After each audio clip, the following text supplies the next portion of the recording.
नमस्कार। आज हम बात करेंगे तान और उसके प्रकारों के बारे में। तान क्या चीज़ है? देखिए, स्वरों का ऐसा समूह जिसके द्वारा राग विस्तार किया जाता है उसे तान कहते हैं। स्वरों के तानने या फैलाने से ही तान शब्द की उत्पत्ति हुई है। अब तान किस तरह से होती है? सा रे ग म ग रे सा या फिर सा नी ध प म ग रे सा रे ग म प ध नी सा, इस तरह से तान बनती है। अब तान के भी कई प्रकार हैं। उनके पैटर्न जो होते हैं उसके अकॉर्डिंग उनके प्रकार अलग अलग हैं। तो पहला जो है वो है शुद्ध तान। शुद्ध तान मतलब जिसमें स्वरों का क्रम एक जैसा हो, आरोह में और अवरोह में एकदम सीधा सीधा क्रमानुसार, उसे शुद्ध तान कहते हैं या फिर सपाट तान भी कहते हैं। जैसे सा रे ग म प ध नि सा सा नी ध प म ग रे सा, इस तरह से सीधे सीधे जाना और सीधे सीधे वापस लौट आना। इसके बाद बारी आती है कूट तान की। कूट तान में स्वरों का जो सिलसिला या क्रम है वो स्पष्ट नहीं होता है। उसमें हमेशा वक्र चाल होती है, टेढ़ी मेढ़ी चाल होती है। जैसे सा रे ग रे, ध प म प, रे ग म प, ध सा ध प इत्यादि। इसके बाद बारी आती है मिश्र तान की।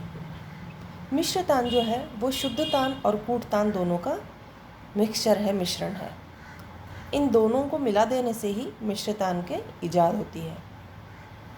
अब जैसे देखिए प ध नि सा, तो ये सीधे सीधे हम क्रमानुसार चले गए। फिर ग म प ध प म प ग म रे सा, ये जो है मिश्र तान हो गई। कूट तान और क्रमानुसार जो तान है चल रही है शुद्ध तान, उसमें मिक्स कर देने से। इसके बाद बारी आती है खटके की तान की। खटके की तान जो है उसमें स्वरों पर धक्का लगाया जाता है। धक्का लगाकर जब तान ली जाती है तो उसे खटके की तान कहते हैं। इसके बाद बारी आती है झटके की तान की। झटके की तान जो है उसमें देखिए इस तरह से होता है, जैसे तान जो है वो अगर दुगनी चाल में जा रही है, मतलब कि दुगुन में अगर तान चल रही है और एकदम से उसमें चौगुन की तान लगा, चौगुन जो है उस वो लय का इस्तेमाल करके तान गाई जाए तो वो हो जाएगी झटके की तान। जैसे सा रे ग म प ध नि सा सा नी ध प म, देखिए इस तरह से चल रहा है ये। फिर ये एक क्रम एक तरह समझिए, ये बेसिक लय हुई। जैसे सा रे ग, ठीक है, इस तरह से ये एक बीट में एक काउंट हो रहा है, तो बेसिक लय समझिए। अब उस एक बीट में अगर दो स्वर ले गए, सा रे ग म प ध नि सा, तो ये जो एकदम आया अचानक से चौगुन लय, जो दुगुन करते करते जो चौगुन लय एकदम आती है, इसे कहते हैं झटके की तान। इसके बाद बारी आती है वक्र तान की। वक्र तान जो है वो कूट तान के समान ही होती है। इसका भी स्वरूप टेढ़ा मेढ़ा होता है। इसमें चाल सीधी नहीं होती, स्वरों का कोई क्रम नहीं होता है। इसके बाद है अचरक तान। अचरक तान में प्रत्येक दो स्वर एक से बोले जाएंगे। जैसे सा सा रे रे ग ग म म प प ध ध नि नि सा सा, तो एक ही स्वर दो बार बोला जा रहा है, इसे कहेंगे अचरक तान। सरोक तान। सरोक तान में चार स्वर एक साथ सिलसिलेवार कहे जाते हैं। जैसे सा रे ग म प ध म प ध नि सा, ये हुई सरोक तान। इसके बाद बारी आती है लड़न तान की। अब लड़न तान जो है उसमें कई तरह की लय मिली होती है।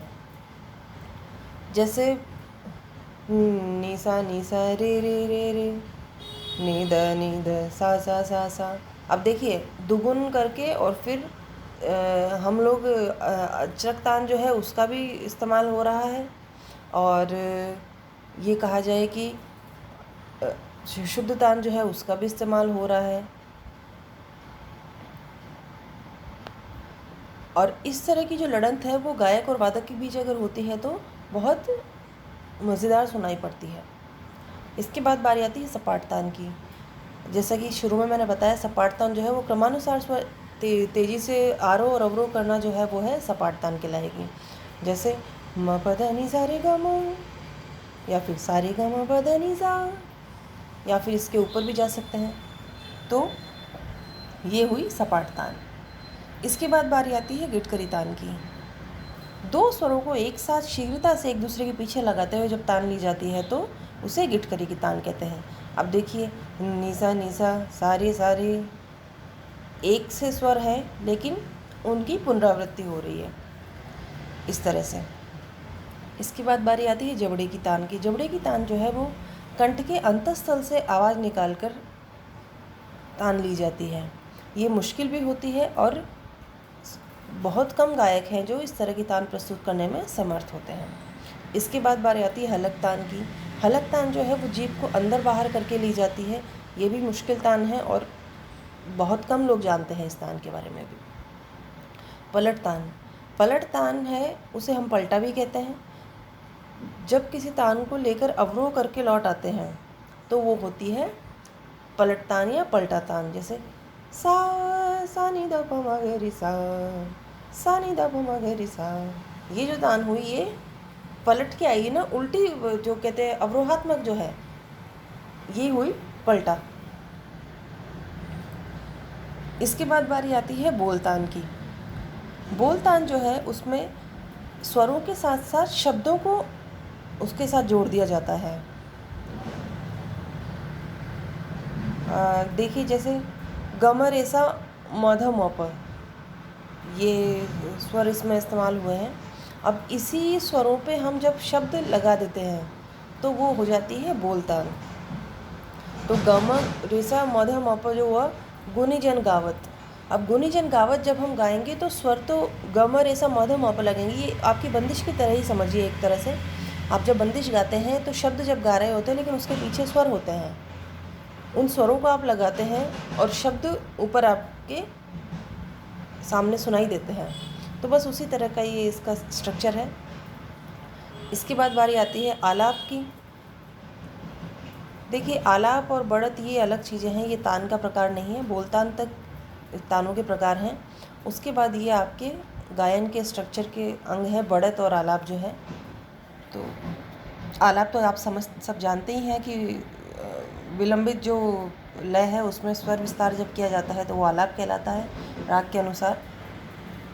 और बढ़त जो है वो क्रमानुसार जो एक गायकी का एक स्ट्रक्चर बनाया गया है कि पहले बंदिश गानी है, फिर छोटे छोटे स्वरों के साथ उसको बढ़त करना है। तो ये जो क्रमानुसार स्वरों का विस्तार जो किया जाता है वो बढ़त कहलाता है। तो आज के लिए इतना ही। धन्यवाद।